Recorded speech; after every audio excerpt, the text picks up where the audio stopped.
Hello viewers, সকলকে স্বাগত exam purpose group চ্যানেলের এক নতুন ভিডিওতে। আজকের ক্লাসে আমরা জীবন ও তার বৈচিত্র্য চ্যাপ্টারটি থেকে কিছু গুরুত্বপূর্ণ প্রশ্ন ডিটেলসে আলোচনা করব। বিগত বছরের কোয়েশ্চেন প্যাটার্নের উপর ভিত্তি করে এই প্রশ্নগুলো করা হয়েছে, তাই খাতায় নোট করে রাখতে পারো। আর তোমরা যদি এন্ট্রান্স এক্সাম সম্বন্ধিত আগের ক্লাসগুলো করতে চাও, তাহলে ডিসক্রিপশনে দেওয়া প্লেলিস্টের লিঙ্কে গিয়ে অবশ্যই আগের ক্লাসগুলো করে নিও। চলো তাহলে আজকের এই ক্লাসটি শুরু করা যাক। প্রথম প্রশ্ন, ন্যাথোস্টোমাটা উপশ্রেণীটি কোন শ্রেণীর অন্তর্গত? এখানে উত্তরে বেডি কর্ডাটা। নেথোস্টোমাটা হল কর্ডাটা শ্রেণীর অন্তর্গত মেরুদণ্ডী প্রাণীদের একটি উপশ্রেণী। এই উপশ্রেণীর প্রাণীদের চোয়াল এবং যুগ্ম পাখনা বিদ্যমান। 2 নম্বর প্রশ্ন, রস্ট্রাম কোন প্রাণীতে দেখা যায়? এখানে উত্তরে বেশি চিংড়ি। চিংড়িতে রস্ট্রাম দেখা যায়। রস্ট্রামের আকার এবং আকৃতি বিভিন্ন প্রজাতির চিংড়িতে ভিন্ন ভিন্ন হতে পারে। 3 নম্বর প্রশ্ন, কোনটি শৈবাল ও ছত্রাকের সমন্বয়ে গঠিত? এখানে উত্তর হবে এ লাইকেন। লাইকেন হলো শৈবাল ও ছত্রাকের মধ্যবর্তী একটি মিথজীবী সম্পর্ক। 4 নম্বর প্রশ্ন, আইইউসিএন কোন সালে গঠিত বা স্থাপিত হয়? এখানে উত্তর হবে সি 1948 সালে। আইইউসিএন 1948 সালে স্থাপিত হয়। 5 নম্বর প্রশ্ন, নিচের কোনটি অবায়ুজীবী ব্যাকটেরিয়া? এখানে উত্তর হবে এ ক্লস্ট্রিডিয়াম টিটেনি। ক্লস্ট্রিডিয়াম টিটেনি হলো একটি অবায়ুজীবী ব্যাকটেরিয়া। 6 নম্বর প্রশ্ন, হিমোসিল কি? এখানে উত্তরে বেডি রক্তপূর্ণ দেহগহ্বর। হিমোসিল হল অর্থোপোডা এবং মোলাস্কা পর্বের প্রাণীদের দেহগহ্বর, যা রক্তে পূর্ণ থাকে। 7 নম্বর প্রশ্ন, ক্ষুদ্রতম ভাইরাস কোনটি? এখানে উত্তর হবে এ রাইনো ভাইরাস। ক্ষুদ্রতম ভাইরাসটি হল রাইনো ভাইরাস। এই রাইনো ভাইরাসের আকার প্রায় 20 ন্যানোমিটার পর্যন্ত হয়ে থাকে। 8 নম্বর প্রশ্ন, কোন উদ্ভিদটি প্রথম ভ্রূণ সমন্বিত উদ্ভিদ? এখানে উত্তর হবে বি ব্রায়োফাইট।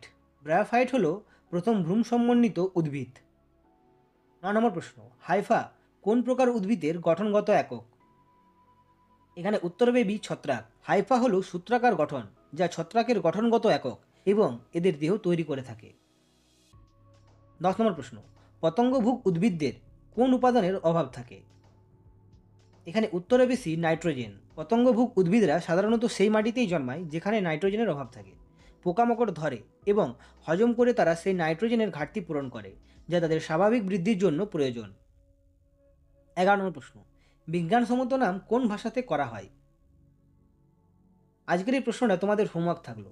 তোমাদের যদি এই প্রশ্নের উত্তর জানা থাকে তাহলে অবশ্যই আমাকে কমেন্ট করে কমেন্ট বক্সে জানাও। আর তোমাদের দেওয়া প্রশ্নের উত্তর ঠিক কিনা ভুল সেটা আমি কমেন্ট বক্সে তোমাদেরকে রিপ্লাইয়ের মাধ্যমে জানিয়ে দেবো। 12 নম্বর প্রশ্ন, জীববিদ্যার জনক কাকে বলা হয়? এখানে উত্তর হবে বি অ্যারিস্টটল। গ্রিক দার্শনিক অ্যারিস্টটলকে জীববিদ্যার জনক বলা হয়। 13 নম্বর প্রশ্ন, বিজ্ঞানের যে শাখায় কীটপতঙ্গ নিয়ে আলোচনা করা হয় তাকে কি বলে? এখানে উত্তর হবে এ এন্টোমোলজি। বিজ্ঞানের যে শাখায় কীটপতঙ্গ নিয়ে আলোচনা করা হয় তাকে বলে এন্টোমোলজি। 14 নম্বর প্রশ্ন, ব্যাকটেরিওফাজ আসলে কি? এখানে উত্তর হবে বি ভাইরাস। ব্যাকটেরিওফাজ হলো এক প্রকার ভাইরাস যা ব্যাকটেরিয়াকে আক্রমণ করে এবং ধ্বংস করে। 15 নম্বর প্রশ্ন, নিম্নলিখিত কোন উদ্ভিদ গোষ্ঠীকে উভয়চর উদ্ভিদ বলা হয়? এখানে উত্তর হবে সি মস। মস উদ্ভিদ গোষ্ঠীকে উভয়চর উদ্ভিদ বলা হয়। 16 নম্বর প্রশ্ন, শাল গাছ কোন ধরনের বৃক্ষ?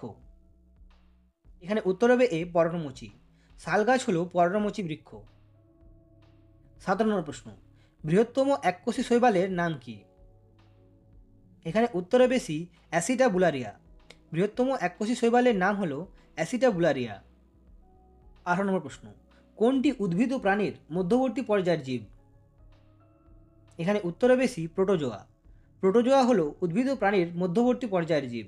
এর কারণ এদের মধ্যে উদ্ভিদ এবং প্রাণী উভয়ের বৈশিষ্ট্য দেখা যায়। 19 নম্বর প্রশ্ন, কোষের গঠন অনুযায়ী নিম্নোক্তদের মধ্যে কোনটি সবচেয়ে জটিল? এখানে উত্তর হবে বি প্রোটোজোয়া। কোষের গঠন অনুযায়ী প্রোটোজোয়া সবচেয়ে জটিল। 20 নম্বর প্রশ্ন, নিম্নের কোনটি গ্রাম নেগেটিভ ব্যাকটেরিয়া? এখানে উত্তর হবে ডি রাইজোবিয়াম। রাইজোবিয়াম হলো একটি গ্রাম নেগেটিভ ব্যাকটেরিয়া। এটি সাধারণত মাটিতে এবং সিম্বগোত্রীয় উদ্ভিদের মূলে বসবাস করে। জিএনএম এএনএম সংক্রান্ত আজকের এই ক্লাসটি এতটাই। এই ক্লাস সম্বন্ধিত তোমাদের কোনো প্রশ্ন থাকলে অবশ্যই আমাকে কমেন্ট করে কমেন্ট বক্সে জানাতে পারো। আমি সেখানে তার যথার্থ উত্তর দেওয়ার চেষ্টা করব। আর যদি আজকের এই ক্লাসটি তোমাদের ভালো লেগে থাকে তাহলে অবশ্যই ভিডিওটিকে একটি লাইক করে চ্যানেলটিকে সাবস্ক্রাইব করে পাশে থাকা বেল আইকনটি প্রেস করে নোটিফিকেশন বেল অন করে দাও, যাতে করে আমার পরবর্তী ভিডিও নোটিফিকেশন সবার আগে তোমার কাছে পৌঁছে যায়। আবার দেখা হবে পরের ক্লাসে। ধন্যবাদ, সকলে খুব ভালো থেকো।